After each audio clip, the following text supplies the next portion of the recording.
المهم انا غادا نجاوب على بزاف الاسئله سولتوني في الانستا في داك البوست اللي حطيت.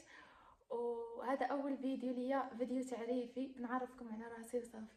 شي موك صعيب عليا نقول ليا كي جاتني البيجامه، شي بيجامه اللبسه اللي لابسه هذه راه صوفيطه بسروالها.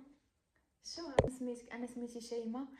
انا كنسكن دركا في السطات حيت غير كاريه. كتبوني واش كاريه ولا داركم تما؟ انا غير كاريه هنايا. واشنو كندير هنا؟ كنقرا. وكيقولوا لي واش كتقراي وكتخدمي في نفس الوقت؟ لا انا غير كنقرا، عندي السنه الثالثه في الجامعه. انا عمري عندي 20 سنه. قالت لي واش راك واش بصح مخطوبه؟ لا انا ما مخطوبه صراحه. وانا واحد البنت تاهي قالت لي واش شيماء واش مجوجه. واحد البنت سولتني قالت لي واش كتفكري تزوجي؟ انا باقا صغيره. لا الزواج مسؤوليه امك، غادا تزوجي يجيو الدراري والطفوله ركب رضع. اختي انا باقا صغيره على داكشي وما قاده على داكشي.